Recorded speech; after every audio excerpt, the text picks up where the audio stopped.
ಓಂ ಶಾಂತಿ.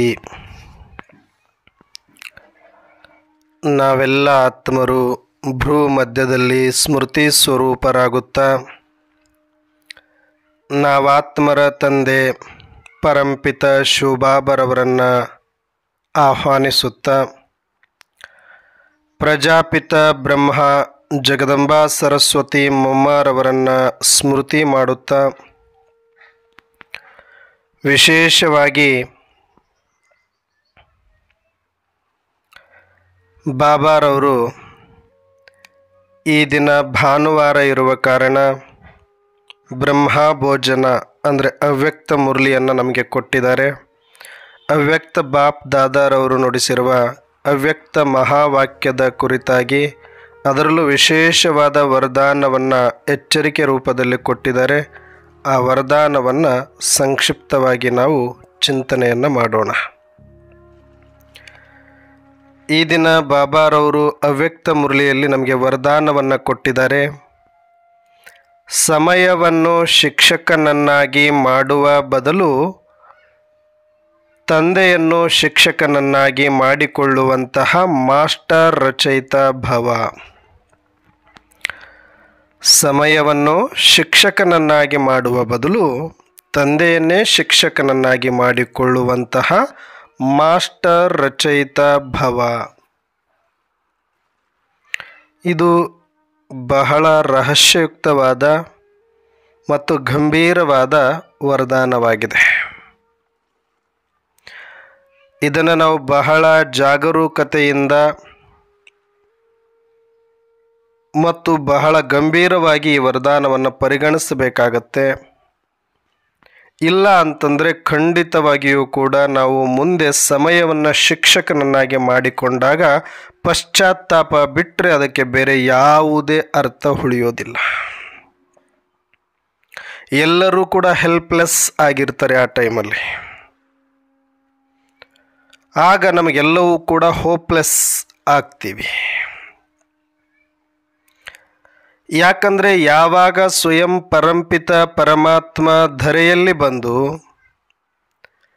ನಮಗೆ ಶಿಕ್ಷಣವನ್ನು ಕೊಟ್ಟು ಶಿಕ್ಷಕನಾಗಿ ಪಾಲನೆ ಕೊಟ್ಟು ಇಷ್ಟೆಲ್ಲ ಮಾಡಲಿಕ್ಕೆ ಈ ಒಂದು ವಿಶ್ವವಿದ್ಯಾಲಯವನ್ನು ಸ್ಥಾಪನೆ ಮಾಡಿದ್ದಾರೆ.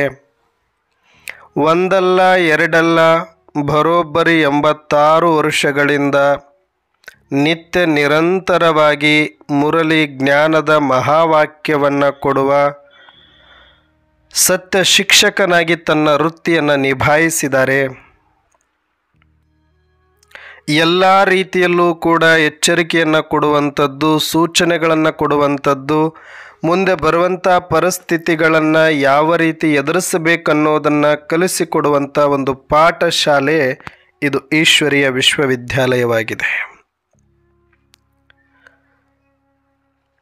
ಇದು ಬರೀ ಎಲ್ಲ ಒಂದು ದೇವ ಮಂದಿರಗಳ ಥರ ಮಂದಿರ ಅಲ್ಲ, ಎಲ್ಲ ಕಾಲೇಜುಗಳ ಥರ ಕಾಲೇಜಲ್ಲ. ಇಲ್ಲಿ ಶಿಸ್ತಿನ ಜೀವನವೂ ಇದೆ, ಇಲ್ಲಿ ದೈವಿ ಗುಣಗಳ ಧಾರಣೆ ಇದೆ, ಇಲ್ಲಿ ಪರಿಸ್ಥಿತಿಗೆ ತಯಾರು ಮಾಡುವ ಗರಡಿ ಮನೆಯೂ ಇದೆ ಮತ್ತು ನಮಗೆ ಮುಂದಿನ ಎಲ್ಲ ಸೂಚನೆಗಳನ್ನು ಕೊಡುವಂತಹ ದಿಕ್ಸೂಚಿಯೂ ಇದೆ. ಮಾಸ್ಟರ್ ರಚಯಿತ ಭವ ಎನ್ನುವ ವರದಾನ ಅಂದರೆ ರಚಯಿತ ಅಂದ ಮೇಲೆ ರಚನೆಯ ಬಗ್ಗೆ ಸಂಪೂರ್ಣವಾಗಿರತಕ್ಕಂತಹ ಮಾಹಿತಿ ಇರುವಂಥವರಿಗೆ ರಚಯಿತ ಅಂತ ಕರಿತೀವಿ. ಹಾಗೆ ಯಾವಾಗ ನಾವು ಕೂಡ ಮಾಸ್ಟರ್ ರಚಯಿತರಾಗಬಹುದು ಅಂತಂದರೆ ಈ ಸೃಷ್ಟಿಯ ಬಗ್ಗೆ ನನಗೆ ಸಂಪೂರ್ಣವಾದ ಅರಿವಿರಬೇಕಾಗತ್ತೆ ಮತ್ತು ಈ ಸೃಷ್ಟಿಯಲ್ಲಿ ನಡೆಯುವ ಪ್ರತಿಯೊಂದು ಪರಿಸ್ಥಿತಿಯು ಸಮಯಕ್ಕಿಂತ ಮುಂಚೆ ನನಗೆ ತಿಳಿದಿರಬೇಕಾಗತ್ತೆ.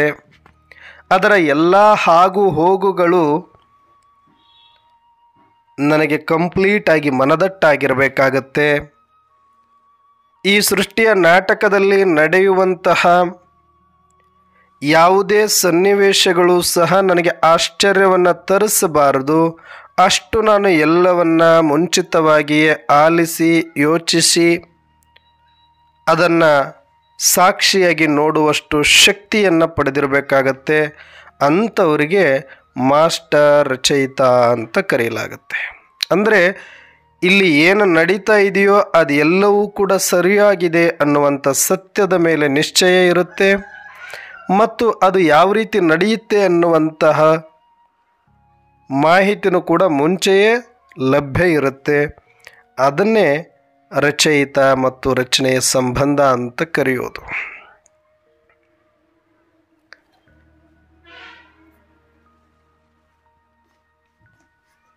ಹೇಗೆ ನಮ್ಮ ಮನೆಯಲ್ಲಿ ಒಂದು ಎತ್ತು, ಹೋರಿ ಅಥವಾ ಗೂಳಿ ಸಾಕಿರ್ತಾರೆ. ಹಳ್ಳಿ ಕಡೆ ಎತ್ತುಗಳನ್ನು ಒಕ್ಕಲುತನಕ್ಕೆ, ಜಮೀನು ಉಳೋದಕ್ಕೆ ಬಳಸ್ತಾರೆ. ಆ ಹೋರಿಗಳು ಅಥವಾ ಎತ್ತುಗಳು ನೋಡಿದರೆ ಭಯಂಕರವಾಗಿರ್ತವೆ. ಅದರ ಕೊಂಬುಗಳು ಎಷ್ಟು ಚೂಪಾಗಿರ್ತವೆ, ಎಷ್ಟು ಬಲಿಷ್ಠವಾದ ಕಾಲುಗಳನ್ನು ಹೊಂದಿರ್ತವೆ. ಅದರ ಎತ್ತರ, ಆಳ, ಅಗಲ, ಅದರ ಕೋಡು, ಅದರ ಬಿರುಸಾದ ದೃಷ್ಟಿ ಎಲ್ಲವನ್ನು ನೋಡಿದರೆ ಯಾರಿಗೂ ಕೂಡ ಹತ್ತಿರ ಹೋಗ್ಲಿಕ್ಕೂ ಭಯ ಆಗತ್ತೆ. ಯಾಕಂದರೆ ಅದರ ಕೊಂಬು ನೋಡಿದ ತಕ್ಷಣ ಎಷ್ಟು ಚೂಪಾಗಿರುತ್ತೆ. ಅದು ಸ್ವಲ್ಪ ಹಿಂಗೆ ಮಾಡಿದರೂ ಕೂಡ ನಾವು ಎಲ್ಲೋ ಹೋಗಿ ಬಿದ್ದಿರ್ತೀವಿ ಅನ್ನೋ ಭಯಕ್ಕೆ ಬೇರೆಯವರು ಆ ಓರಿಯನ್ನಾಗಲಿ ಆ ಎತ್ತನ್ನಾಗಲಿ ಮುಟ್ಟುವ ಪ್ರಯತ್ನ ಮಾಡೋದಿಲ್ಲ. ಯಾಕಂದರೆ ಅದರ ಗುಣ ಸ್ವಭಾವ ಗೊತ್ತಿರೋದಿಲ್ಲ. ಹಾಗಾಗಿ ಅದು ಸ್ವಲ್ಪ ಹಿಂಗೆ ತಲೆ ಆಡಿಸಿದರೂ ಕೂಡ ನಮಗೆ ಭಯ ಬಂದು ದೂರ ಹೋಗ್ಬಿಡ್ತೀವಿ. ಆದರೆ ಯಾರು ಆ ಎತ್ತಿನ ಮಾಲೀಕ ಇದ್ದಾನೆ ಅಥವಾ ಅದನ್ನು ಚಾಕರಿ ಮಾಡುವಾತನಿದ್ದಾನೆ, ಅವರು ಬಹಳ ಸುಲಭವಾಗಿ ಆ ಎತ್ತನ್ನು ಹಿಡ್ಕೊಳ್ತಾರೆ, ಹತ್ರ ಹೋಗ್ತಾರೆ, ಮೈ ತಿಕ್ತಾರೆ, ಅದರ ಜೊತೆ ಆಟಗಳಾಡ್ತಾರೆ.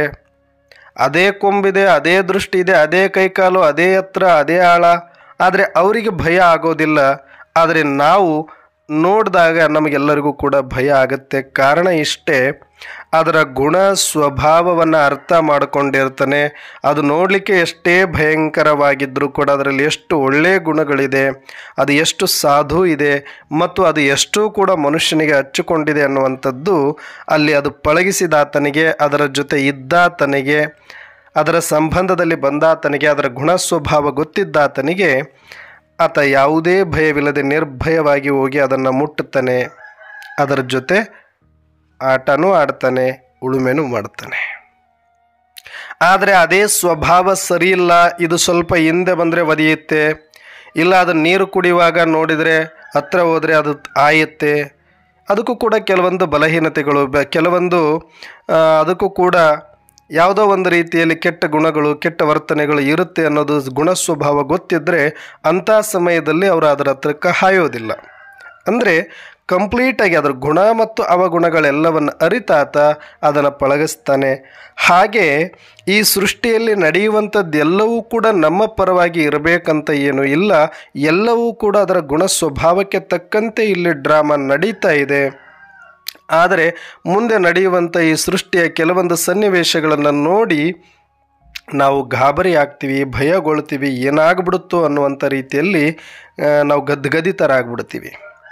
ಆದರೆ ಯಾರು ರಚಯಿತ ಇದ್ದಾರೆ, ಯಾರು ರಚಯಿತನ ಸಮಾನ ಇದರ ಜ್ಞಾನವನ್ನು ಅರ್ಥ ಮಾಡಿಕೊಂಡಿರ್ತಾರೆ, ಅವರು ಈ ಸೃಷ್ಟಿಯಲ್ಲಿ ನಡೆಯುವಂಥ ಎಲ್ಲ ರೀತಿಯ ಸನ್ನಿವೇಶಗಳನ್ನು ಅರ್ಥ ಮಾಡಿಕೊಂಡಿರ್ತಾರೆ ಮತ್ತು ಎಲ್ಲ ಸಮಯದಲ್ಲೂ ಏನು ನಡೆಯುತ್ತೆ ಇಲ್ಲಿ, ಅದರ ಗುಣ ಸ್ವಭಾವ ಏನು, ಈ ಡ್ರಾಮಾದ ಹಕ್ಕೀಕತ್ತೇನಿದೆ, ಈ ಡ್ರಾಮಾದಲ್ಲಿ ಯಾವ ರೀತಿ ಪರಿವರ್ತನೆ ಆಗ್ತಾ ಇದೆ ಅನ್ನುವಂಥ ಸತ್ಯ ಅರಿತಿರುವ ಜ್ಞಾನಿ ಯಾರಿದ್ದಾರೋ ಆತ ಯಾವುದೇ ಕಾರಣಕ್ಕೂ ಈ ಡ್ರಾಮಾದ ಬೇಕಾದಷ್ಟು ಇದು ಆರ್ಭಟ ಮಾಡಿದರೂ ಕೂಡ ಆತ ಹೆದರೋದಿಲ್ಲ. ಹೇಗೆ ನಾವು ಚಿಕ್ಕವರಿದ್ದಾಗ ಈ ಮಳೆಗಾಲ ಬಂತು ಅಂದರೆ ಸಾಕು, ನಾವು ಸಾಯಂಕಾಲ ಸ್ಕೂಲ್ ಮಕ್ಕಳೆಲ್ಲ ಸೇರಿಕೊಂಡು ಎಲ್ಲಾದರೂ ದೂರ ಸುಮ್ಮನೆ ಆಟ ಆಡ್ಲಿಕ್ಕೆ ಹೋಗಿರ್ತೀವಿ, ಅಥವಾ ಏನೋ ಜಮೀನು ಕಡೆಗೆ ಹೋಗಿರ್ತೀವಿ, ಯಾವುದೋ ತೋಟಕ್ಕೆ ಹೋಗಿರ್ತೀವಿ. ಇದ್ದಕ್ಕಿದ್ದಂಗೆ ಒಂದು ಗುಡುಗು ಸ್ಟಾರ್ಟ್ ಆಗಿಬಿಡುತ್ತೆ, ಇಲ್ಲ ಮಿಂಚು ಸ್ಟಾರ್ಟ್ ಆಗಿಬಿಡ್ತು ಅಂದರೆ ಒಂಥರ ಎಷ್ಟು ಭಯಂಕರ, ಏನು ಮೇಲೇ ಬಿದ್ದುಬಿಡುತ್ತೇನೋ ಅನ್ನೋ ಥರ ಭಯ ಆಗ್ಬಿಡ್ತಾ ಇತ್ತು. ಓಡೋಡಿ ಬಂದುಬಿಡ್ತಿದ್ವಿ, ಇಲ್ಲ ಚೀರಿ ಬಿಡ್ತಾ ಇದ್ವಿ ಮಕ್ಕಳುಗಳೆಲ್ಲ. ನಾವು ಇದ್ದಕ್ಕೆ ದಡ್ ದಡ್ ದಡ್ ಅಂತೇಳಿ ಅದು ಗುಡುಗು ಮಿಂಚು ಶಬ್ದ ಆದ ತಕ್ಷಣವೇ ಎಷ್ಟು ಭಯ ಆಗುತ್ತೆ. ಇವತ್ತಿಗೂ ಕೂಡ ಕೆಲವರು ಚಿಕ್ಕ ಮಕ್ಕಳಾಗಲಿ ದೊಡ್ಡವ್ರ ಅಕ್ಕಂದ್ರಾಗಲಿ ಆ ಮಿಂಚು ಗುಡುಗು ಬಂದರೆ ಸಾಕು, ಮನೆಯಲ್ಲಿದ್ದರೂ ಕೂಡ ರಾತ್ರಿ ಸಮಯದಲ್ಲಿ ಒಬ್ಬರೇ ಇರೋದಿಲ್ಲ, ಅಷ್ಟು ಭಯಂಕರವಾಗಿ ನಡುಗ್ಬಿಡ್ತಾರೆ. ಇನ್ನೇನು ನಮ್ಮ ಮನೆ ಮೇಲೇ ಬಿದ್ದು ಬಿಡುತ್ತೇನೋ ಅನ್ನುವಷ್ಟರ ಮಟ್ಟಿಗೆ ಅದು ಭಯ ತರಿಸುತ್ತೆ. ಆದರೆ ಅದರ ಆರ್ಭಟವನ್ನು ಯಾರು ಪ್ರತಿ ವರ್ಷ ಮಳೆಗಾಲದಲ್ಲಿ ಈ ಥರ ನೋಡಿ ನೋಡಿ ನೋಡಿ ನೋಡಿ ಅಭ್ಯಾಸ ಆದಮೇಲೆ ಓ ಇದು ಇಷ್ಟೇನಾ ಅಂತ ಅನ್ನಿಸ್ಲಿಕ್ಕೆ ಸ್ಟಾರ್ಟ್ ಆಗುತ್ತೆ. ಅಂದರೆ ಅದರ ಸ್ವಭಾವ, ಅದರ ಗುಣ ನೋಡಲಿಕ್ಕೆ ಆರ್ಭಟ ಮಾಡುತ್ತೆ, ಅದು ಅಲ್ಲೇ ಇರುತ್ತೆ, ಅದು ಏನೂ ಮಾಡೋದಿಲ್ಲ. ಬಲೆ ಅಲ್ಲೊಂದು ಇಲ್ಲೊಂದು ಒಂದಷ್ಟು ಅದರದ್ದು ಕೂಡ ಏನಾದರೂ ಘಟನೆಗಳು ದುರ್ಘಟನೆಗಳು ಸಂಭವಿಸಿದಾಗ ಅದರ ಮೇಲಿನ ಭಯ ಇನ್ನೂ ಜಾಸ್ತಿ ಮಾಡುತ್ತೆ. ಹಾಗಾಗಿ ಅದು ಹಾಗಂತ ಹೇಳಿಬಿಟ್ಟು ಪ್ರತಿ ಗುಡುಗಿಗೂ ಪ್ರತಿ ಮಿಂಚಿಗೂ ಎದುರುಕೊಂಡು ಗದಗದ ನಡುಗಬೇಕು ಅಂತ ಏನೂ ಇರಲ್ಲ. ಆದರೆ ನಮ್ಮೊಳಗಡೆ ಆ ರೀತಿ ಭಯವನ್ನು ಸೃಷ್ಟಿ ಮಾಡಿರುತ್ತೆ. ಯಾರು ಅದರ ಒಂದು ಪೂರ್ತಿಯಾದಂಥ ಅರಿವು ಇರುತ್ತೆ ಆ ಮನುಷ್ಯ ಇದು ಇಷ್ಟೇ ಅಂತ ಗೊತ್ತಿರುತ್ತೆ, ಅದಕ್ಕೇನು ಬೇಕೋ ರಕ್ಷಣೆ ಮಾಡಿಕೊಂಡು ಆ ಮಳೆಗಾಲವನ್ನು ಕಳೆದು ಬಿಡುತ್ತಾರೆ. ಹಾಗೆ ಮುಂದೆ ಬರುವಂಥ ಈ ಒಂದು ಮಹಾವಿನಾಶದ ಸಮಯದಲ್ಲಿ ಸಾಕಷ್ಟು ಈ ಥರ ಗದ್ಗದಿತ ವಾತಾವರಣ, ಗುಡುಗು ಸಿಡಿಲು ಆರ್ಭಟ ಸುಂಟರಗಾಳಿ ಪ್ರವಾಹ ಚಂಡಮಾರುತ ಭೂಕಂಪ ಬಾಂಬ್ ಬ್ಲಾಸ್ಟ್ಗಳು ಎಲ್ಲವೂ ಒಂದೊಂದು ದಿಕ್ಕಿಗೆ ನಡೀತಾ ಬಂದಾಗ ಎಷ್ಟು ಭಯಂಕರವಾಗಿ ದೀಪಾವಳಿ ಥರ ಆಗೋಗ್ಬಿಡುತ್ತೆ ಪ್ರಪಂಚ. ಆಗ ಎಷ್ಟು ಭಯದಲ್ಲಿ ಬದುಕಬೇಕಾಗತ್ತೆ ಅಂತಂದರೆ ಅದು ಊಹೆ ಮಾಡ್ಕೊಳ್ಳೋಕ್ಕಾಗಲ್ಲ. ಇವತ್ತಿಷ್ಟು ಚೆನ್ನಾಗಿ ಅನ್ನಿಸ್ತಾ ಇದೆ ನಮಗೆ, ಬಟ್ ಮುಂದಿನ ದಿನಗಳಲ್ಲಿ ಅದು ಎಲ್ಲವನ್ನು ಕೂಡ ನೆನೆಸ್ಕೊಂಡು ಆ ಟೈಮಲ್ಲಿ ನಾನು ನಿಶ್ಚಿಂತವಾಗಿ ಪರಮಾತ್ಮನ ಹಾಗೆ ಸಾಕ್ಷಿಯಾಗಿ ಇರಬೇಕು ಅಂತಂದರೆ ಈ ಸೃಷ್ಟಿಯ ಮುಂದೆ ನಡೆಯುವುದನ್ನು ಕಣ್ಣಿಗೆ ಕಟ್ಟಿದಂಗೆ ಈಗಿಂದಲೇ ಅದನ್ನು ಅನುಭವ ಮಾಡಿ ಹೋ ಇದೆಲ್ಲ ಇರುತ್ತೆ. ಹಬ್ಬಬ್ಬ ಅಂದರೆ ಏನಾಗಬಹುದು? ಏನೂ ಇಲ್ಲ. ಮಹಾಪರಿವರ್ತನೆಯ ಸಮಯದಲ್ಲಿ ಎಲ್ಲರೂ ಕೂಡ ಶರೀರ ಬಿಡಬೇಕಾಗತ್ತೆ. ಅದು ಕೆಲವರು ಸಮಯಾನುಸಾರ ಡ್ರಾಮಾನುಸಾರ ಬಿಟ್ಕೊತ ಹೋಗ್ತಾರೆ. ಇವತ್ತವರು ನಾಳೆ ನಾವು. ಈ ಸತ್ಯ ನಮಗೆ ಗೊತ್ತಿದ್ದು ನಾನು ಆಲ್ರೆಡಿ ಬಿಡೋದಕ್ಕೆ ರೆಡಿಯಾಗಿದ್ದೀನಿ, ನಾನು ಹೆದರುವ ಅವಶ್ಯಕತೆ ಇಲ್ಲ. ಯಾರು ಬಿಡಬಾರ್ದು ಅಂತ ಇದ್ದಾರೆ ಅವರು ಎದುರುಕೊಳ್ಬೇಕಾಗತ್ತೆ. ನಾನು ಆಲ್ರೆಡಿ ಬಿಡೋಕ್ಕೆ ರೆಡಿ ಇದ್ದೀನಿ, ಸೂಚನೆ ಕೊಟ್ಟರೆ ಈ ಕ್ಷಣಕ್ಕೇ ನಾನು ಇದರಿಂದ ಹೊರಗಡೆ ಅಶರೀರಿಯಾಗಿರಲಿಕ್ಕೆ ರೆಡಿ ಇದ್ದೀನಿ. I am ready to fly. ನಾನು ಈ ಸ್ಥೂಲವಾದ ಶರೀರ ಸ್ಥೂಲವಾದ ಪ್ರಪಂಚದಿಂದ ಮೇಲೆ ಬದುಕುವ ಕಲೆಯನ್ನು ಕಲಿತಿದ್ದೀನಿ. ಅದು ಫರಿಸ್ತಾ, ಅದು ವಿದೇಹಿ, ಅದು ದೇಹದಿಂದ ಅತೀತ ಆಗಿರುವ ಸ್ಥಿತಿ, ಆತ್ಮೀಯ ಸ್ಥಿತಿ. ಈ ರೀತಿ ಯಾರು ಯೋಗದಲ್ಲಿ ಅಖಂಡವಾದ ಅಭ್ಯಾಸವನ್ನು ಮಾಡಿ ಆತ್ಮ ಅಭಿಮಾನಿಗಳಾಗಿ ಸೂಕ್ಷ್ಮ ಶರೀರದಲ್ಲೇ ಇದ್ದು ಜ್ಯೋತಿರ್ಬಿಂದು ಸ್ವರೂಪದಲ್ಲಿರಬೇಕು ಮತ್ತು ಫರಿಸ್ತದಲ್ಲಿರಬೇಕು. ನಾನು ಬಿಂದು ಆಗಬೇಕು ಮತ್ತು ಫರಿಸ್ತಾ ಆಗಬೇಕು. ಇದು ಎರಡೇ ಸ್ವರೂಪದ ಅಭ್ಯಾಸದ ಒಂದು ಪ್ರಾಕ್ಟೀಸ್, ಒಂದು ಎಕ್ಸರ್ಸೈಸನ್ನು ಯಾವಾಗಲೂ ಯಾರು ಮಾಡ್ತಾ ಇರ್ತಾರೆಯೋ ಅವರು ಖಂಡಿತವಾಗಿ ಮುಂದಿನ ದಿನಗಳಲ್ಲಿ ಇಲ್ಲಿ ಏನೇ ನಡೆದರೂ ಕೂಡ ನಾವು ಯಾರಿಗೋಸ್ಕರನೂ ಚಿಂತೆ ಮಾಡಿ ಇಲ್ಲಿ ಏನೂ ಲಾಭ ಇರೋದಿಲ್ಲ, ಎಲ್ಲರಿಗೂ ಕೂಡ ಇದು ಬಿಟ್ಟಿದ್ದಲ್ಲ, ಇದು ಒಂದು ಸಲ ಆಗಲೇಬೇಕು ಅನ್ನುವಂಥ ಸತ್ಯ ನಮಗೆ ಅರ್ಥ ಆದಾಗ. ಈಗ ನೋಡಿ, ಒಂದೊಂದು ಸಲ ಇದು ನಮ್ಮದು ಅಷ್ಟೇ ಜೀವನನ ಅಂತ ಒಂದು ಸಲ ಪ್ರಶ್ನೆ ಮಾಡಿಕೊಂಡಾಗ ನಮಗೆ ಒಂದು ಸಲ ಅನಿಸುತ್ತೆ. ಈಗ ನೋಡಿ, ನೀವು ದೀಪಾವಳಿ ಬಂತು, ಮಹಾನವಮಿ ಬಂತು, ಯಾವುದೋ ದೊಡ್ಡದು ಜಾತ್ರೆ ಉತ್ಸವ ಏನೋ ಒಂದು ಬಂದಾಗ ಮನೆಯೆಲ್ಲ ಕ್ಲೀನ್ ಮಾಡಬೇಕು ಅಂತ ಹೋಗ್ತೀರಿ. ಪ್ರತಿದಿನ ಕ್ಲೀನ್ ಮಾಡಲ್ಲ, ಎಲ್ಲ ರೂಮ್ಗಳನ್ನು ಎಲ್ಲ ಒಂದು ಮೂಲೆಗಳನ್ನು ಕೂಡ ಕ್ಲೀನ್ ಮಾಡಲಿಕ್ಕೆ ಹೋಗ್ತೀರಿ. ಅಲ್ಲಿಯ ತನಕ ಅವು ಆರಾಮಾಗಿ ಕೆಲವೊಂದಷ್ಟು ಜಿಡಿ ಕಟ್ಕೊಂಡು ಸಂಸಾರ ಮಾಡಿರುತ್ತೆ, ಕೆಲವೊಂದಷ್ಟು ಜಿಲ್ಲೆಗಳು ಸಂಸಾರ ಮಾಡಿರುತ್ತೆ, ಕೆಲವು ಹಲ್ಲಿಗಳು, ಕೆಲವು ಇಲಿಗಳು. ಈ ರೀತಿಯಾಗಿ ಮನೆಯಲ್ಲಿ ಸಾಕಷ್ಟು ಪ್ರಾಣಿಗಳು, ಪಕ್ಷಿಗಳು, ಕ್ರಿಮಿಕೀಟಗಳು, ಒಂದಷ್ಟು ಸಣ್ಣ ಸಣ್ಣ ಜಿರಳೆಗಳು, ಅಂಥದ್ದು ಇಂಥದ್ದು ಎಲ್ಲವೂ ಕೂಡ ಅಲ್ಲಿ ಬದುಕಲಿಕ್ಕೆ ತಮ್ಮದೇ ಆದಂಥ ಗೂಡನ್ನು ಕಟ್ಕೊಂಡು ನಮ್ಮದೇ ಮನೆಯನ್ನು ತಮ್ಮ ಮನೆ ಅನ್ನೋ ಥರದಲ್ಲೇ ಅದು ಏನು ಮಾಡಿಬಿಟ್ಟಿರುತ್ತೆ, ಆರಾಮವಾಗಿ ಇರುತ್ತೆ. ಈಗ ಏನು ಮಾಡಬೇಕು? ಅವೆಲ್ಲ ಕಟ್ಕೊಂಡು ಆರಾಮಾಗಿದ್ದಾವೆ, ನಿಮಗೇನು ಡಿಸ್ಟರ್ಬ್ ಇಲ್ಲ, ನಿಮ್ಮ ಪಾಡಿಗೆ ನೀವು ಇಲ್ಲಿ ತನಕನೂ ಇದ್ರಿ. ಆದರೆ ಈ ಹಬ್ಬ ಬಂದಾಗ ಮೂಲೆ ಮೂಲೆ ಕಿತ್ತುತ್ತೀವಿ, ನಮಗೆ ಸಂಭ್ರಮ, ಆದರೆ ಅವುಗಳಿಗೆ ಮಹಾಪರಿವರ್ತನೆ. ಯಾಕಾದರೂ ಈ ಹಬ್ಬ ಬರುತ್ತೆ ಅಂತ ಅನಿಸುತ್ತೆ ಅವುಗಳಿಗೆ. ಪಾಪ ಹಬ್ಬ ಬಂದಾಗ ನಮಗೆ ಕ್ಲೀನಿಂಗು, ಸ್ವಚ್ಛತೆ, ಒಂಥರ ಖುಷಿ, ತೋರಣ ಎಲ್ಲ ಓಕೆ, ನಮಗೆ ಖುಷಿ ಇದೆ. ಬಟ್ ಅಲ್ಲೆಲ್ಲೋ ಒಂದು ಕಡೆ ಮೂಲೆಯಲ್ಲಿ ಕೂತ್ಕೊಂಡು ಜಿಲ್ಲೆ ಸಂಸಾರ ಮಾಡಿಕೊಂಡು ಒಂದಷ್ಟು ಮಕ್ಕಳು ಮರಿಯನ್ನು ಇಟ್ಕೊಂಡಿರುತ್ತೆ, ನಾವು ಕಿತ್ತಿ ಹೊರಗಡೆ ಎಸಿತೀವಿ. ಅಲ್ಲೆಲ್ಲೋ ಹಕ್ಕಿ ಗೂಡು ಕಟ್ಕೊಂಡು ತನ್ನ ಮೊಟ್ಟೆ ಇಟ್ಕೊಂಡು ಒಂದು ಏನೋ ಮಾಡ್ಕೊಂಡಿರುತ್ತೆ, ಅದನ್ನು ಕಿತ್ತಿ ಬಿಸಾಕ್ತೀವಿ. ಈ ಥರ ಎಷ್ಟು ಎಷ್ಟು ಎಷ್ಟು ನಾವೆಲ್ಲ ಜೀಡಿಯನ್ನು ತೆಗಿಬೇಕಾದಾಗೆ ಎಷ್ಟೋ ಜೀವಗಳು ಅವು ಎಷ್ಟು ಪರಿಶ್ರಮದಿಂದ ತಮ್ಮ ಮನೆಯನ್ನು ಕಟ್ಟಿ ಕಟ್ಟಿ ಕಟ್ಟಿ ಮಾಡಿರ್ತವೆ. ಜಿಂಗಾಡಿಗಳು ಕಟ್ಕೊಂಡಿರ್ತವೆ ಗೂಡು, ಅದನ್ನು ಕಿತ್ತಿ ಹೊಡಿತೀವಿ. ಅಂದರೆ ಅವುಗಳಿಗೆಲ್ಲ ಏನು ಅನಿಸುತ್ತೆ, ಎಷ್ಟೋ ದಿನಗಳ ಪರಿಶ್ರಮ ಅದು, 1 ತಿಂಗಳು 2 ತಿಂಗಳಿಂದ ಒಂದು ಸುಮ್ಮನೆ ಜಿಂಗಾಡಿ ಹುಳು, ಗುಂಗಾಡಿ ಅಂತೀರಿ ಏನಂತೀರಿ ನೀವು, ಒಂದು ಹುಳು ಜೇನುಳು ಥರ ಇರುತ್ತೆ, ಅದು ಮಣ್ಣಿನಿಂದ ಅದು ಗೂಡನ್ನು ಕಟ್ಕೊಳುತ್ತೆ. ಮಣ್ಣಿನಿಂದ ಬಾಯಿಂದ ಮಣ್ಣು ತಂದು ತಂದು ತಂದು ಹಸಿ ಮಾಡಿ ಮಾಡಿ ಮಾಡಿ ಎಷ್ಟು ಚಂದ ಒಂದು ಮನೆ ಮಾಡಿರುತ್ತೆ, ಅದರೊಳಗಡೆ ಅದು ಇರುತ್ತೆ. ಅಂಥ ಒಂದು ಪರಿಶ್ರಮವನ್ನು ನೋಡಿದರೂ ಕೂಡ ನಾವು ಒಂದು ನಿಮಿಷನೂ ಯೋಚನೆ ಮಾಡಲ್ಲ, ಅದು ಎಷ್ಟು ಪರಿಶ್ರಮದಿಂದ ಒಂದು ಮನೆ ಕಟ್ಕೊಂಡಿದೆ, ಅದರಲ್ಲಿ ಮಕ್ಕಳು ಮಾಡಿದೆ ಅಂತ. ಒಂದು ಕ್ಷಣನೂ ಅದರ ಸಂಸಾರದ ಬಗ್ಗೆ ನಾವು ಯೋಚನೆ ಮಾಡ್ದಂಗೆ ಹಿಂಗೆ ಒಡೆದು ಹಾಕೋದ್ರಲ್ಲಿ ಮಜಾ ನೋಡ್ತೀವಿ. ಅವೆಲ್ಲ ಕಿತ್ತಿದ್ರೇ ಸ್ವಚ್ಛ ಅಂದ್ಕೊಳ್ತೀವಿ. ಅಂದಾಗ ಬರೀ ಅವುಗಳು ಮಾತ್ರ ಅನುಭವಿಸ್ಬೇಕಾ ಆ ನೋವನ್ನು ಪ್ರತಿ ವರ್ಷ? ಯಾಕೆ ಈ ಮನುಷ್ಯನನ್ನು ಯಾರೂ ಕೂಡ ಬಿಡಿಸೋರಿಲ್ವಾ? ಮನುಷ್ಯ ಎಲ್ಲ ಪ್ರಾಣಿ ಪಕ್ಷಿಗಳನ್ನು ಕೂಡ ಕಿತ್ತಿ ಓಡಿಸಿದ್ದಾನೆ, ಜೀವ ಜಂತುಗಳನ್ನು ಕಿತ್ತಿ ಓಡಿಸಿದ್ದೀವಿ, ಕ್ರಿಮಿಕೀಟಗಳನ್ನು ಕಿತ್ತಿ ಓಡಿಸಿದ್ದೀವಿ. ನಾವು ಹಬ್ಬ ಮಾಡಿಕೊಂಡು ಪ್ರತಿ ಹುಣ್ಣಿಮೆ ಅಮಾವಾಸ್ಯೆ ಅಂತ ಮಾಡಿದ್ದೀವಿ.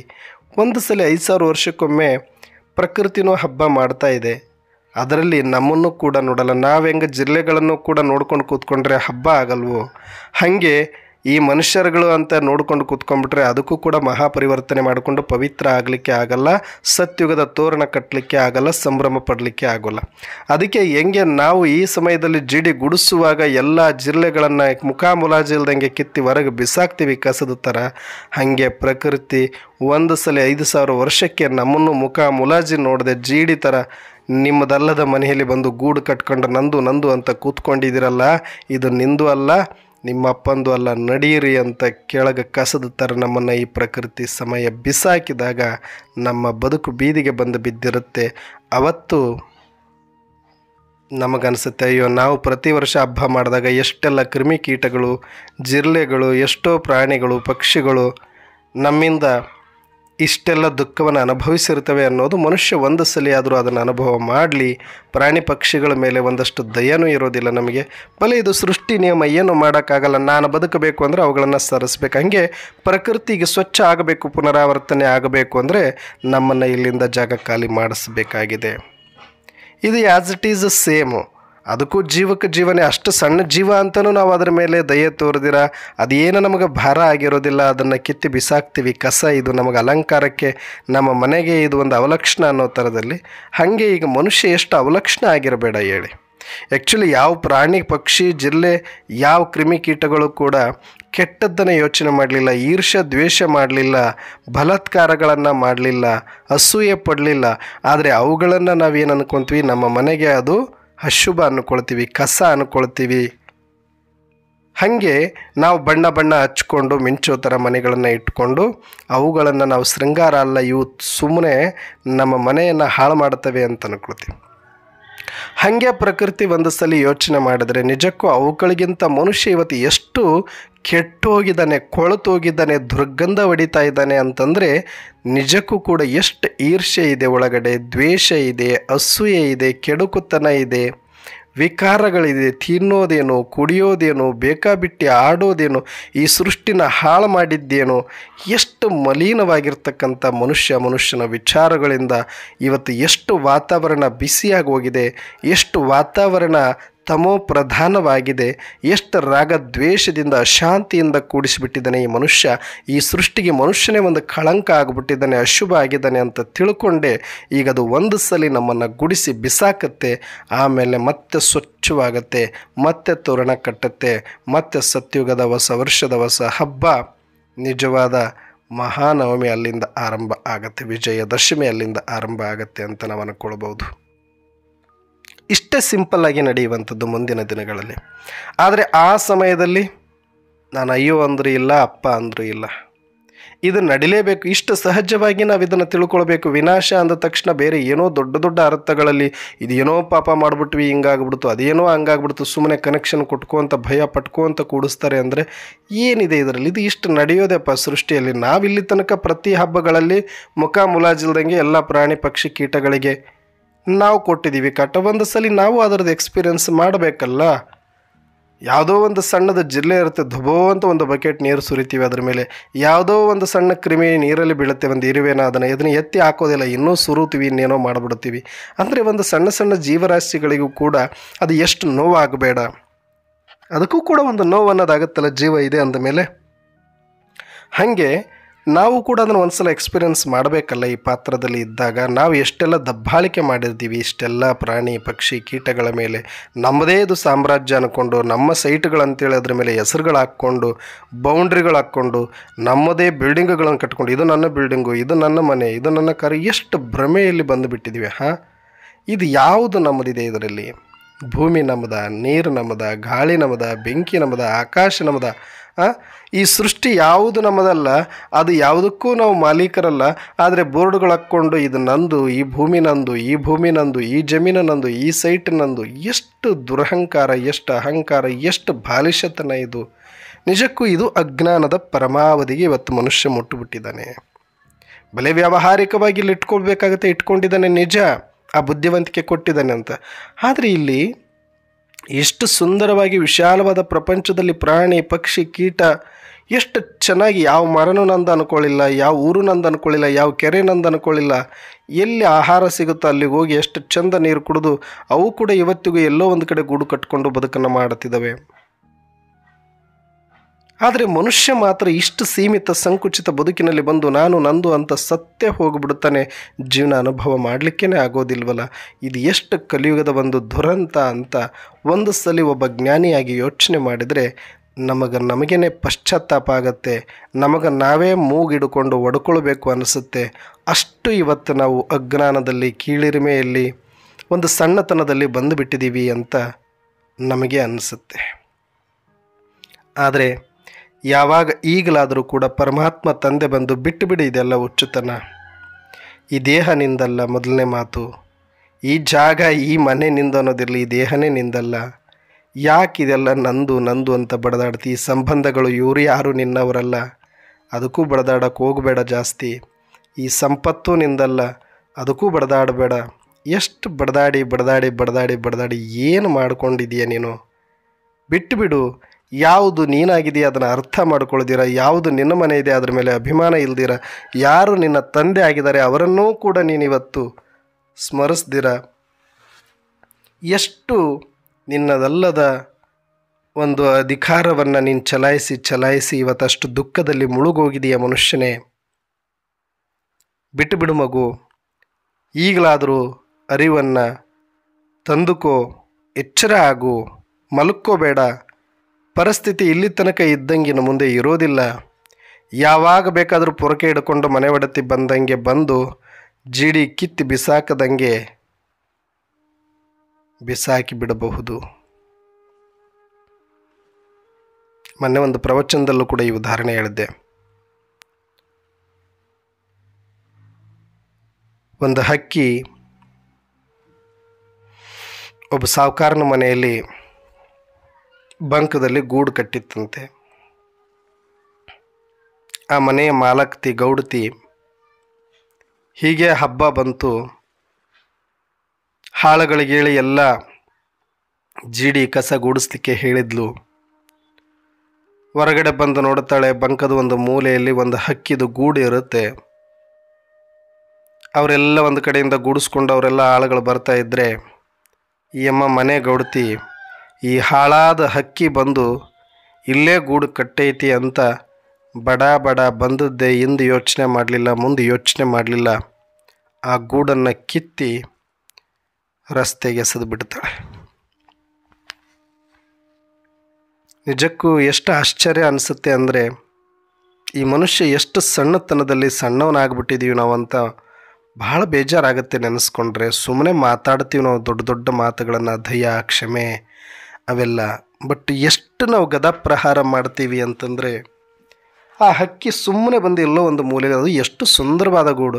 ಇವತ್ತು ಅದನ್ನು ಅಲಂಕಾರಿಕ ವಸ್ತುಗಳಾಗಿ ರೆಡಿಮೇಡ್ ಗೂಡುಗಳನ್ನು ತಂದು ತಂದು ಸಿಕ್ಕಾಕ್ಕೊಳ್ತೀವಿ. ಅಂದರೆ ಎಷ್ಟು ಮನುಷ್ಯ ಒಂದು ದಯಾಹೀನನಾಗ್ಬಿಟ್ಟಿದ್ದಾನೆ, ಕರುಣಾಹೀನನಾಗ್ಬಿಟ್ಟಿದ್ದಾನೆ ಅನ್ನೋದು.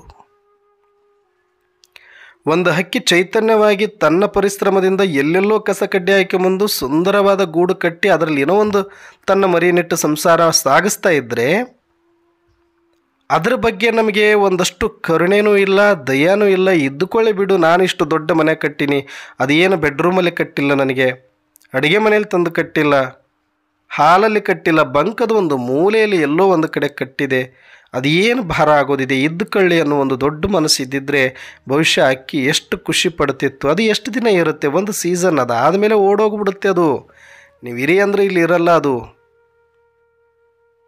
ಆದರೆ ಅಷ್ಟೂ ಕೂಡ ಅದಕ್ಕೆ ಅವಕಾಶ ಕೊಡದಿರ ಅದರ ಪರಿಶ್ರಮವೆಲ್ಲ, ಅದ್ರ ಕೆಲವು ಸಲ ಮೊಟ್ಟೆಗಳೇ ಇರುತ್ತೆ, ಅದರ ಪರಿಶ್ರಮವೂ ಕೂಡ ನಾವು ನೋಡೋದಿಲ್ಲ, ಅದರ ಬದುಕು ನೋಡೋದಿಲ್ಲ, ಅದರ ಸಂತತಿ ನೋಡೋದಿಲ್ಲ. ದಯಾ ದಾಕ್ಷಿಣ್ಯ ಇಲ್ಲದೆ, ಕರುಳಿಲ್ಲದೆ ಕಿತ್ತಿ ಬಿಸಾಕ್ತೀವಿ. ಒಬ್ಬ ತಾಯಿಯಾಗಿ ನನ್ನ ಮಕ್ಕಳನ್ನು ನನ್ನಿಂದ ಬೇರ್ಪಡಿಸಿದರೆ ಹೆಂಗಾಗುತ್ತೋ, ನನ್ನ ಮನೆಯಿಂದ ನನ್ನನ್ನು ಯಾರಾದರೂ ಹೊರಗಡೆ ಹಾಕಿದರೆ ಹೇಗಾಗುತ್ತೋ, ಅದು ಕೂಡ ಅರಿವಿಲ್ಲದೆ ಮುಖಾಮುಲಾಜಿಲ್ದಂಗೆ ಆ ಮಾಲಕ್ತಿ ಗೌಡತಿ ಏನು ಮಾಡ್ತಾಳೆ, ರಸ್ತೆಗೆ ಹಾಕಿಬಿಡ್ತಾಳೆ.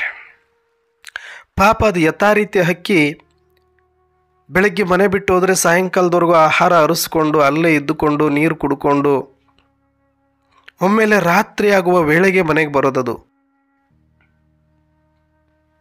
ನೋಡಿ, ಬಹಳಷ್ಟು ಹಕ್ಕಿಗಳು ಕೂಡ ಈ ಮನುಷ್ಯನ ಮುಖ ನೋಡೋಕ್ಕೂ ಇಷ್ಟಪಡೋದಿಲ್ಲ. ಯಾಕೆ ಅಂದರೆ ಈ ಮನುಷ್ಯ ನೋಡಿಬಿಟ್ರೆ ಎಲ್ಲಿ ಅವನ ದೃಷ್ಟಿ ಯಾದೀತೇನೋ, ಅವನು ಯಾವತ್ತಾದರೂ ಮತ್ತೆ ನನ್ನನ್ನು ದೂರ ಮಾಡಿಬಿಡ್ತಾನೇನೋ ಅಂತ ಮನುಷ್ಯ ಮಲಗೋವರೆಗೂ, ಮನುಷ್ಯ ಇರೋವರೆಗೂ ಹಕ್ಕಿಗಳು ಆ ಗೂಡು ಹತ್ರ ಕೂಡ ಬರಲ್ಲ, ಅಲ್ಲೇ ಸುತ್ತುವರಿತಾ ಇರ್ತವೆ. ಆದರೆ ಇದೇ ನನ್ನ ಗೂಡು ಅಂತ ತೋರಿಸ್ಕೊಳ್ಳೋದು. ಎಷ್ಟು ಭಯದಲ್ಲಿ, ಮನುಷ್ಯನ ಭಯದಲ್ಲಿ ಬದುಕ್ತವೆ ಅಂತಂದರೆ, ಅವು ಸಂಜೆ ಆಗೋವರೆಗೂ ಹೊರಗಡೆನೇ ಇರ್ತವೆ, ಕತ್ತಲಾಗೋವರೆಗೂ ಹೊರಗಡೆನೇ ಇರ್ತವೆ. ಆಮೇಲೆ ಯಾರೂ ಇಲ್ದಾಗೆ ಬಂದು ಗೂಡು ಸೇರಿಕೊಂಡು ಸೈಲೆಂಟಾಗಿ ಇದ್ದು ಬಿಡುತ್ತವೆ. ಸ್ವಲ್ಪ ಗೊತ್ತಾದರೂ ಸಾಕು, ಈ ಮನುಷ್ಯನ ಬುದ್ಧಿ ಸರಿ ಇಲ್ಲ, ನನ್ನ ಮೇಲೆ ದೃಷ್ಟಿ ಬಿದ್ದರೆ ಯಾವ ಕ್ಷಣದಲ್ಲಿ ಬೇಕಾದರೂ ತಂದು ನನ್ನ ರಸ್ತೆಗೆ ಹಾಕ್ತಾನೆ ಅನ್ನೋ ಭಯದಲ್ಲಿ ಅವು ಬೆಳಿಗ್ಗೆ ಒದ್ದು ರಾತ್ರಿ ಬರ್ತಾ ಇರುತ್ತೆ. ಹಾಗೆ ಅವತ್ತು ರಾತ್ರಿ ಬಂತು, ಆ ಕಡೆ ಈ ಕಡೆ ನೋಡುತ್ತೆ, ಗೂಡಿಲ್ಲ. ಅಯ್ಯೋ, ನಾನೇನಾದರೂ ದಾರಿ ತಪ್ಪಿ ಬೇರೆ ಮನೆಗೆ ಬಂದ್ಬಿಟ್ನಾ ಅಂತ ಯೋಚನೆ ಮಾಡುತ್ತೆ. ನೋಡಿದ್ರೆ ಇಲ್ಲ, ಅದೇ ಮನೆ, ಅದ್ರ ವಾಸನೆ ಗೊತ್ತಾಗುತ್ತೆ, ಅದರ ಮನೆ, ಅದರ ಗೂಡು ಇರುವ ಜಾಗ ಗೊತ್ತಾಗುತ್ತೆ. ಆದರೆ ಗೂಡು ಮಾತ್ರ ಇಲ್ಲ. ಎಲ್ಲಿ ಎಲ್ಲಿ ಎಲ್ಲಿ ಅಂತ ಒಂಥರ ಪ್ರವಾಹ ಆದಂಗೆ, ಭೂಕಂಪ ಆದಂಗೆ, ಚಂಡಮಾರುತ ಬೀಸ್ದಂಗೆ ಆಗ್ಬಿಡುತ್ತೆ ಅದಕ್ಕೆ. ಎಲ್ಲಿ ಇರೋದು ನಾನೀಗ? ಇದ್ದಕ್ಕಿದ್ದಂಗೆ ಬೆಳಗ್ಗೆ ಹೋಗಿನಿ, ರಾತ್ರಿ ಬರೋದ್ರೊಳಗಡೆ ನನ್ನ ಮನೆ ಇಲ್ಲ ಅಂತಂದರೆ ಈಗ ರಾತ್ರಿ ಹೊತ್ತು ಮಲಗಬೇಕು. ನಾನು ಬಂದು ಏನೋ ನೆಮ್ಮದಿಯಿಂದ ಒಂದಷ್ಟು ಮಲಗಿಬಿಟ್ಟು ಮತ್ತೆ ಬೆಳಗ್ಗೆ ಹೋಗ್ತಿದ್ದೆ. ನಾನೇನು ಇವರಿಗೆ ಕಷ್ಟ ಕೊಟ್ಟಿದ್ದೆ, ಇವ್ರಿಗೇನು ನಾನು ತೊಂದರೆ ಮಾಡಿದ್ದೆ, ಇವ್ರಿಗೇನು ನಾನು ಭಾರ ಆಗಿದ್ದೆ ಅಂದ್ಕೊಂಡದು ಅಳ್ಕೊಂತ ಮನೆ ಹುಡುಕಾಡತ್ತೆ. ಆದರೆ ಅದು ರಸ್ತೆ ಮೇಲೆ ಬಿದ್ದಿರುತ್ತೆ.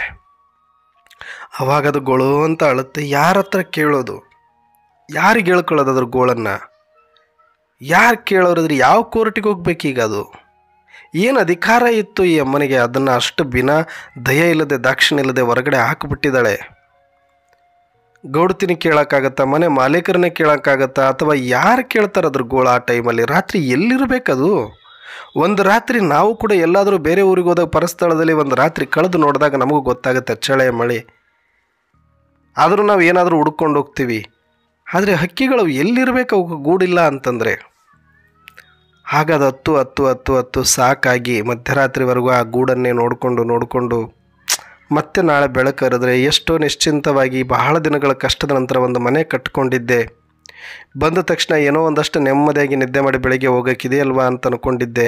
ಈಗ ಮತ್ತೆ ನಾಳೆ ಬೆಳಗ್ಗೆಯಿಂದ ಗೂಡು ಕೊಟ್ಟೋದು ಮಾಡಬೇಕು ಕೆಲಸ. ನಾನು ಇನ್ನು ಎಷ್ಟು ದಿನ ಈ ಕೆಲಸ ಮಾಡಬೇಕು, ಎಷ್ಟು ದಿನ ನಾನು ಹೊರಗಡೆ ಇರಬೇಕು, ಎಷ್ಟು ದಿನ ಈ ಚಳಿಗಾಲ ಮಳೆಗಾಲದಲ್ಲಿ ನಾನು ಇದನ್ನೆಲ್ಲ ಎದುರಿಸ್ಕೊಂಡು, ನನಗೆ ಬೇರೆ ವಯಸ್ಸಾಗಿದೆ, ಮತ್ತೆ ಮನೆ ಕಟ್ಕೊಳ್ಬೇಕು, ಇದು ಏನು ಗತಿ ಬಂತು ನನ್ನ ಜೀವನಕ್ಕೆ ಅಂತ ಬೇಜಾರು ಮಾಡಿಕೊಳ್ಳುತ್ತೆ. ಆಗ ತನಗೆ ತಾನು ಸಮಾಧಾನ ಮಾಡಿಕೊಂಡು ಒಂದು ಮಾತನ್ನು ತನಗೆ ತಾನು ಹೇಳ್ಕೊಳ್ಳುತ್ತಂತೆ. ಅಯ್ಯೋ, ತಪ್ಪು ಅವ್ರದ್ದಲ್ಲ, ನಂದೇ ತಪ್ಪಿದು.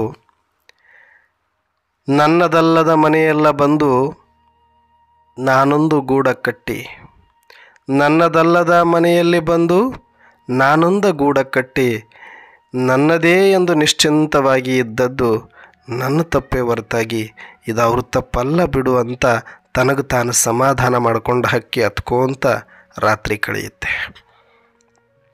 ಹಾಗೆ ನಮ್ಮದು ಪರಿಸ್ಥಿತಿ ಆಗೋದಿದೆ. ನಾಳೆ ಮನೆ ಮಾಲಕ್ ಬಂದು, ಮಾಲಕ್ ಅಂದರೆ ಇಲ್ಲಿ ಪರಮಾತ್ಮ ಅಂತಲ್ಲ, ಸಮಯಾನುಸಾರ ಎಲ್ಲ ಇಲ್ಲಿ ಪರಿವರ್ತನೆ. ಸಮಯ ಬರೋ ತನಕ ತಡೀತಾರೆ. ಸಮಯ ಬಂದ ಮೇಲೆ ಮುಖ ಮೂತಿ ನೋಡ್ದಂಗೆ ಕರುಣೆ ದಯ ದಾಕ್ಷಿಣ್ಯ ಏನು ಇಲ್ಲ ಇದಕ್ಕಿಲ್ಲಿ ನಾಟಕದಲ್ಲಿ. ಕಿತ್ತಿ ಬಿಸಾಕ್ತಾ ಇರದೆ ನಾವು ಇಲ್ಲಿ ತನಕ ಅದನ್ನೇ ಮಾಡಿದ್ವಿ. ಆದರೆ ನಮಗೊಂದು ಸಲ ಅದು ಅನುಭವ ಮಾಡಿಸ್ಬೇಕಾಗಿದೆ ಈ ಪ್ರಕೃತಿ. ಹಾಗಾಗಿ ಅದಕ್ಕೆ ಇವತ್ತು ಪರಮಾತ್ಮನೇ ಹೇಳ್ತಿದ್ದಾರೆ, ಮಗು ನಿನ್ನ ಮನೆ ಬೇರೆ ಇದೆ, ನಿನ್ನ ಜಾಗ ಬೇರೆ ಇದೆ, ನಿನ್ನ ಸ್ಥಿತಿ ಬೇರೆ ಇದೆ, ನಿನ್ನ ಅಸ್ತಿತ್ವ ಬೇರೆ ಇದೆ. ಇದು ಯಾವುದು ನಿಂದಲ್ಲ. ಈ ಹಳೆ ದೇಹ, ಹಳೆ ಸಂಬಂಧ, ಹಳೆ ಪ್ರಪಂಚ ಎಲ್ಲ ಬಿಟ್ಟುಬಿಡು, ಎಲ್ಲ ಮರೆತು ಬಿಡು. ಸಮಯಕ್ಕೆ ಮುಂಚೆ ಇನ್ನೇನು ಅವ್ರು ಕಿತ್ತಿ ರಸ್ತೆಗೆ ಬಿಸಾಕೋರಿದ್ದಾರೆ, ಅದಕ್ಕಿಂತ ಮುಂಚೆ ನಿನಗೊಂದು ನಾನು ಮನೆ ಮಾಡೀನಿ, ಅಲ್ಲಿ ಬಂದು ಇರೋದು ಪ್ರಾಕ್ಟೀಸ್ ಮಾಡಿಕೊಂಡು ಬಿಡು, ಅಲ್ಲಿ ಇರೋದನ್ನು ಕಲಿ ನೀನು, ಇದ್ರ ಮೇಲೆ ವ್ಯಾಮೋಹ ಬಿಟ್ಟುಬಿಡು ಮಗು ಅಂತ ಹೇಳ್ತಿದ್ದಾರೆ. ಆದರೆ ಇವತ್ತು ನಾವು ಪರಮಾತ್ಮನ ಮಾತನ್ನು ಕೇಳದೆ ಇನ್ನೂ ದೇಹಾಭಿಮಾನ, ಸಂಬಂಧ, ಈ ಜಗತ್ತಿನ ಪ್ರಪಂಚದಲ್ಲಿನೇ ಇದೇ ಪಾಪ ಪುಣ್ಯ, ನೋವು, ನಲಿವು, ನಾನು ನನ್ನವರು ಅನ್ನುವ ಈ ಭ್ರಮೆಯಲ್ಲಿ ಬದುಕ್ತಾ ಇದ್ದರೆ, ಈ ಮೋಹವನ್ನು ಇನ್ನೂ ಗಟ್ಟಿ ಮಾಡ್ಕೊಳ್ತಾ ಕೂತ್ಕೊಂಡ್ರೆ ನಾಳೆ ಮುಖ ಮುಲಾಜು ಇಲ್ದಂಗೆ ರೋಡಿಗೆ ಬಿಸಾಕಿದಾಗ ನನ್ನದಲ್ಲದೆಲ್ಲವನ್ನು ನನ್ನದಂದುಕೊಂಡು ನಾನು ಮೈ ಮರೆತಿದ್ದೆ, ತಪ್ಪಾಯಿತು ಅಂತ ಹಕ್ಕಿ ಹಂಗೆ ಪಶ್ಚಾತ್ತಾಪ ಪಟ್ಟಂಗೆ ನಾವು ಕೂಡ ಅವತ್ತು ಪಶ್ಚಾತ್ತಾಪ ಪಟ್ಟು ರಕ್ತದ ಕಣ್ಣೀರನ್ನು ಹರಿಸಬೇಕಾಗತ್ತೆ. ಅದಕ್ಕೆ ಆ ಸಮಯದ ಪಾಠ ಅವತ್ತು ನಮಗೆ ಪ್ರಾಯಶ್ಚಿತ್ತ ತರಿಸಿ ರಿಯಲೈಸ್ ಮಾಡ್ಕೊಳ್ಳೋ ತನಕ ಅವಕಾಶ ಕೊಡಬಾರ್ದು. ಅಂದರೆ ಇವತ್ತು ಪರಮಾತ್ಮ ಕಲಿಸುವ ಸೂಚನೆಯನ್ನು, ಎಚ್ಚರಿಕೆಯನ್ನು ಅರ್ಥ ಮಾಡಿಕೊಂಡು ಈ ದೇಹದ ಮೇಲಿನ ಅಭಿಮಾನ ಬಿಡಬೇಕು. ಇನ್ನು ಮುಂದೆ ಯಾರಾದರೂ ನಿಮ್ಗೆ ಒಳ್ಳೆಯದಾಗ್ಬಿಡುತ್ತೆ, ನಿಮ್ಮದು ಸರಿ ಹೋಗ್ಬಿಡುತ್ತೆ ಅಂತ ಹೇಳ್ತಾರೆ ಅಂದರೆ ಅಂಥವ್ರು ಯಾರನ್ನೂ ಕೂಡ ನಂಬಬೇಡಿ. ಅದೆಲ್ಲ ಸುಮ್ಮನೆ ತುಟಿಯ ಮಾತುಗಳು ಅಷ್ಟೇ. ಅದು ಯಾವುದು ನಿಜ ಆಗೋದಿಲ್ಲ ಯಾರ ಜೀವನದಲ್ಲಿಯೂ ಸಹ. ಸಾಕಾರದಲ್ಲಿ ಸ್ಥೂಲವಾಗಿ ಶರೀರಕ್ಕೆ, ಸಂಬಂಧಕ್ಕೆ, ಸಂಪತ್ತಿಗೆ ಇನ್ನು ಮೇಲೆ ಎಲ್ಲವೂ ಕೂಡ ನಷ್ಟನೇ, ಎಲ್ಲವೂ ಕೂಡ ಕಷ್ಟನೇ.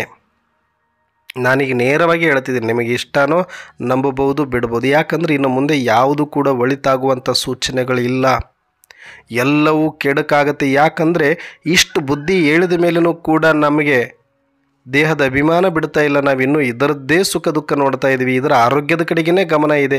ಇಲ್ಲಿನ ಗಟ್ಟಿಯಾಗಿ ಗೂಟ ಹೊಡ್ಕೊಂಡು ಕೊಡೋರ ಕಡೆನೇ ನಾವು ಇದರದ್ದು ಯೋಚನೆ ಮಾಡ್ತಾ ಇದ್ದೀವಿ. ಅಂದರೆ ನಮಗೆ ಹಿಂಗೆ ಹೇಳಿದ್ರೆ ನಡೆಯಲ್ಲ. ದಂಡಂ ದಶಗುಣಂ. ಈ ದೇಹದ ಅಭಿಮಾನಕ್ಕೆ ಪೆಟ್ಟು ಕೊಟ್ಟೆ ಬಿಡಿಸಬೇಕಾಗಿರೋದ್ರಿಂದ ನಾಳೆ ದಿನ ಅದು ಪೆಟ್ಟು ಬೀಳೋದಂತೂ ನಿಜ. ಇವತ್ತಿನಗಿಂತ ತುಂಬ ನಾವು ಆಹಾಕಾರವನ್ನು, ನರಳಾಟವನ್ನು ಅನುಭವಿಸಬೇಕಾಗತ್ತೆ.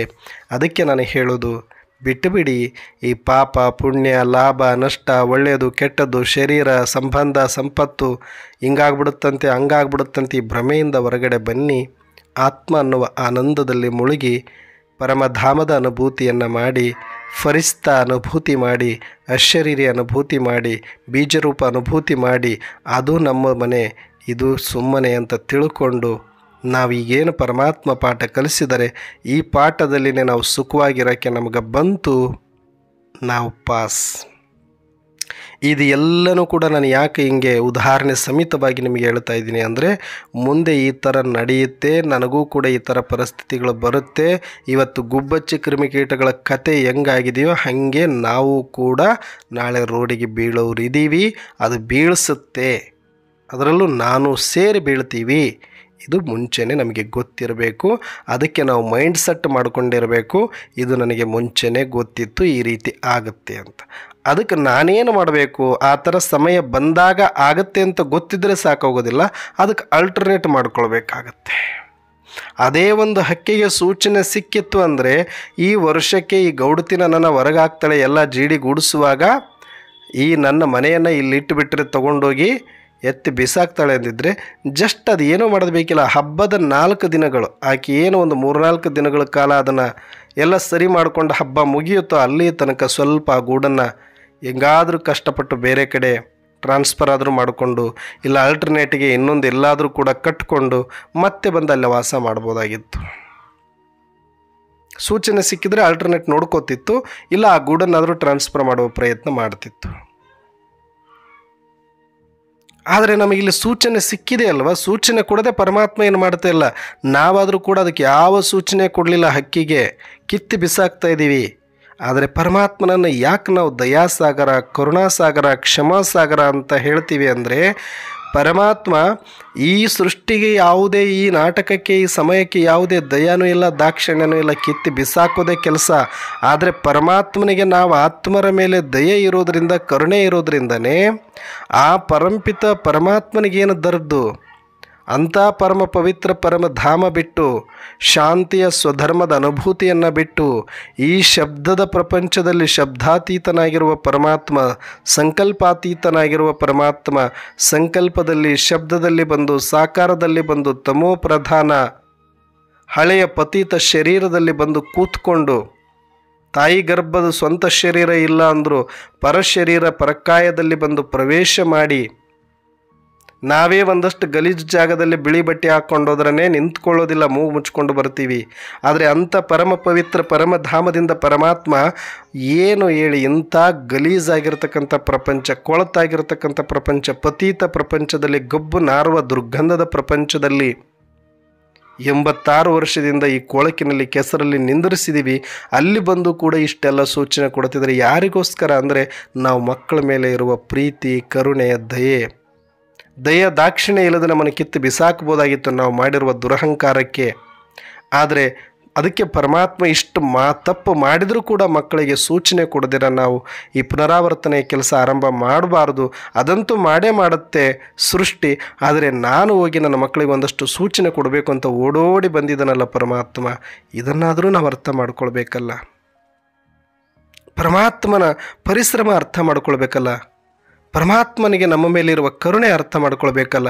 ಸುಮ್ಮನೆ ಆತನಿಗೆ ದಯಾಸಾಗರ, ಕರುಣಾಸಾಗರ, ಪ್ರೇಮಸಾಗರ, ಶಾಂತಿ ಸಾಗರ ಸುಮ್ಮನೆ ಹೇಳಿಲ್ಲ. ಇವೆಲ್ಲ 86 ವರ್ಷದಿಂದ ನಮಗೋಸ್ಕರ ಎಷ್ಟು ಕಷ್ಟ ಅಂತಂದರೆ, ಒಬ್ಬ ಮನುಷ್ಯನಿಗೆ ನೋಡಿ, ಯಾರ ಶಿಸ್ತಿನಲ್ಲಿ ಇರ್ತಾನೋ, ಸ್ವಚ್ಛವಾಗಿರ್ತಾನೋ, ಆತನಿಗೆ ನರಕ ತೋರಿಸ್ಬೇಕು ಅಂದ್ರೆ ಬೇರೆ ಏನಿಲ್ಲ. ಗೌರ್ಮೆಂಟ್ ಬಸ್ ಸ್ಟ್ಯಾಂಡ್ಗಳಲ್ಲಿರುವ ಟಾಯ್ಲೆಟಲ್ಲಿ 1 ಗಂಟೆ ಹಾಕಿಬಿಡಿ ಸಾಕು, ಯಾವ ಜೈಲು ಶಿಕ್ಷೆಗೂ ಕಡಿಮೆ ಇಲ್ಲ. ಅದು ಅಷ್ಟು ದುರ್ಗಂಧ, ಅಷ್ಟು ದುರ್ನಾತ ಕಲಿಯುಗದಲ್ಲಿ. ಹಾಗೆ ನೀವು ಹೋದರೆ ಮೂಗು ಮುಚ್ಕೊಂಡು ಹೋಗಿರ್ತೀರಿ, 1 ನಿಮಿಷ 5 ನಿಮಿಷ ಅಲ್ಲಿ ನಿಂದ್ರಕ್ಕಾಗಲ್ಲ. ಅಷ್ಟು ಗಬ್ಬು ಅಷ್ಟು ಅಸಹ್ಯವಾಗಿರುತ್ತೆ. ಅಂಥ ಜಾಗದಲ್ಲಿ ಆ ಥರ ಇಡೀ ಪ್ರಪಂಚ ಆಗೋಗಿದೆ, ಅಷ್ಟು ಕೊಳಕಾಗಿದೆ. ಯಾಕಂದರೆ ಪರಮಾತ್ಮನ ಪರಿಶುದ್ಧತೆ ಹೇಗಿದೆ, ಪರಮಾತ್ಮ ಎಷ್ಟು ಪರಮ ಪವಿತ್ರನಾಗಿದ್ದಾರೆ, ಎಷ್ಟು ಸ್ವಚ್ಛ ನಿರ್ಮಲ ಆಗಿದ್ದಾರೆ. ಅಂಥವ್ರನ್ನ ತಂದು 86 ವರ್ಷದಿಂದ ಈ ಪೈಖಾನಿ ಥರ ಇರುವಂಥ ಈ ಕೊಳಕು ಪ್ರಪಂಚದಲ್ಲಿ ನಿಲ್ಲಿಸಿದ್ದೀವಿ. ಆದರೂ ಕೂಡ ಅವ್ರು ನಮಗೋಸ್ಕರ ಬಂದು ಇಷ್ಟು ಸೂಚನೆ ಕೊಟ್ಟು, ನಾಳೆ ಮಕ್ಕಳು ನರಳಾಟ ನೋಡೋಕ್ಕಾಗಲ್ಲ, ತೊಳಲಾಟ ನೋಡೋಕ್ಕಾಗಲ್ಲ, ರೋಡಿಗೆ ಬಿದ್ದಾಗ ಗೊಳೋ ಅಂತ ಅಳ್ತಾರೆ. ಅದನ್ನು ಕೇಳಿ ಹೃದಯ ಹಿಂಡಿ ಬರುತ್ತೆ, ಕರುಳು ಚುರುಕನ್ನುತ್ತೆ ಬಾಬನಿಗೆ. ಅದಕ್ಕೆ ಅಡ್ವಾನ್ಸ್ ಹೋಗಿ ನಾನು ಸೂಚನೆ ಕೊಡಬೇಕು ಅಂತ ಬಂದು ಇಷ್ಟೆಲ್ಲ ಪರಿಶ್ರಮ ಪಟ್ಟು ಬ್ರಹ್ಮ ಮಮ್ಮ ದಾದಿಯರನ್ನೆಲ್ಲ ತಯಾರು ಮಾಡಿ, ವಿಶ್ವವಿದ್ಯಾಲಯವನ್ನು ತಯಾರು ಮಾಡಿ, ವಿಶ್ವದಾದ್ಯಂತ ಈ ಸಂದೇಶವನ್ನು ಮುಟ್ಸಿ ಅಂತ ಅಷ್ಟು ಬಾಬರವರು ನಾವೆಲ್ಲ ಮಕ್ಕಳ ಮೇಲಿನ ಪ್ರೀತಿಯಿಂದ ಇಷ್ಟೆಲ್ಲ ಮಾಡಿಸ್ತಿದ್ದಾರೆ. ಬರೀ ನಾವು ಮಕ್ಕಳ ಕೈಲಿ ಮಾಡಿಸ್ತಿಲ್ಲ, ಸ್ವತಃ ಅವರು ಫೀಲ್ಡಿಗಿಳಿದು ಮಾಡ್ತಿದ್ದಾರೆ. ಇದು ಬಹಳ ಸೂಕ್ಷ್ಮವಾಗಿದೆ.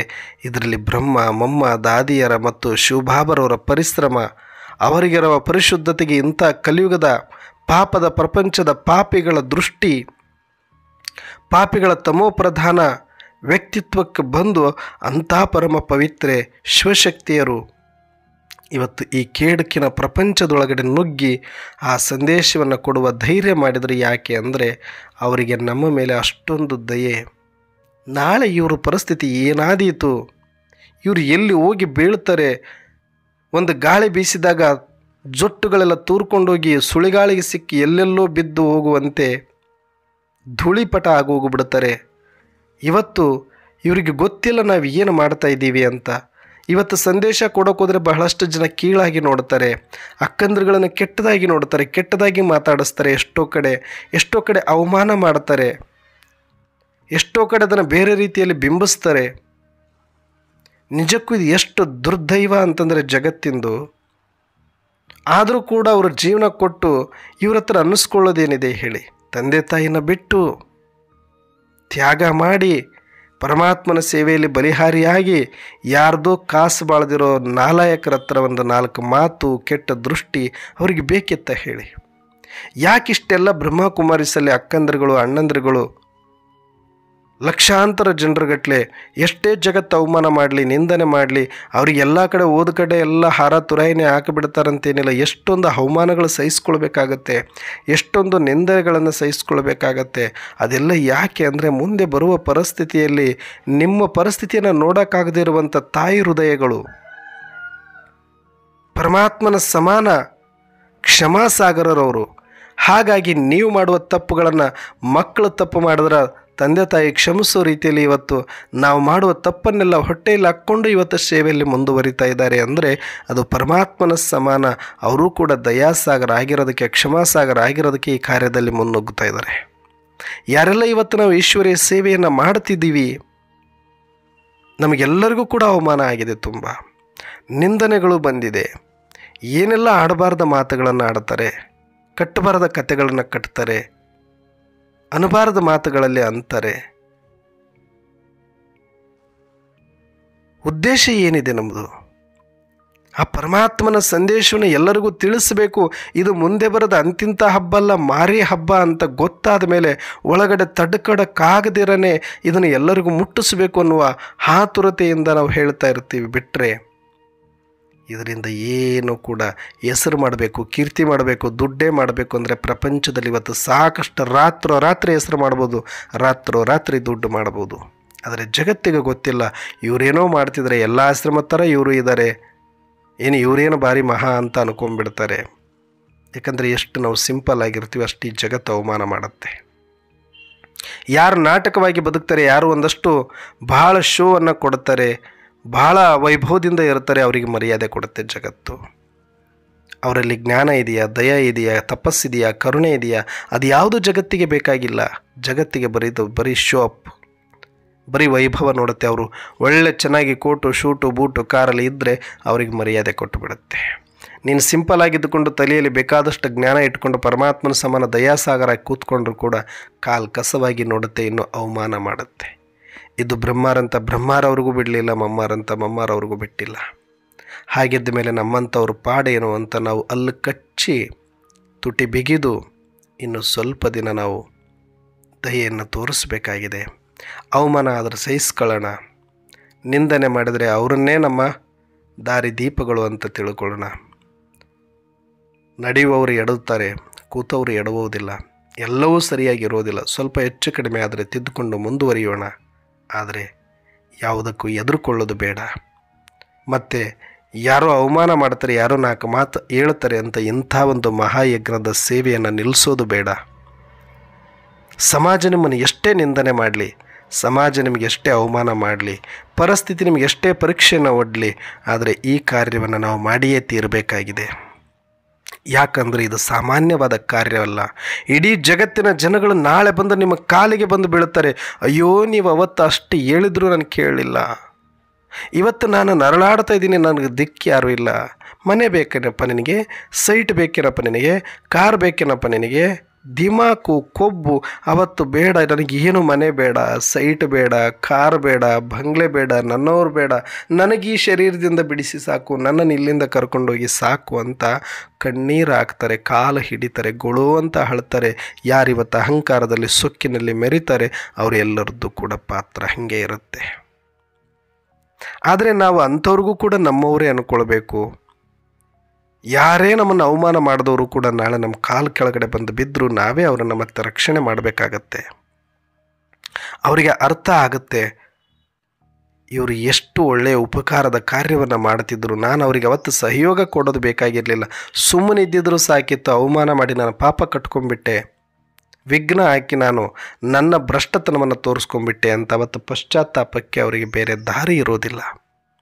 ಅಲ್ಲಿಯ ತನಕ ನಾವು ಸುಮ್ಮನೆ ಇರಬೇಕಾಗತ್ತೆ. ಅದಕ್ಕೆ ಬಾಬರವರು ಹೇಳೋದು ಎಲ್ಲ ಸೂಕ್ಷ್ಮತೆಗಳು ಪರಮಾತ್ಮ ಕಲಿಸುವಾಗ ಕಲಿತು ಎಚ್ಚರಿಕೆಯಿಂದ ನಡಿಬೇಕಾಗತ್ತೆ. ಸೇವೆ ಮಾಡೋರಿಗೆ ಒಂದಷ್ಟು ಸಹಯೋಗ ಕೊಡಬೇಕು. ಸಹಯೋಗ ಕೊಡೋಕ್ಕಾಗಿಲ್ಲ ಅಂದರೆ ಸುಮ್ಮನಾದರೂ ಇರಬೇಕು.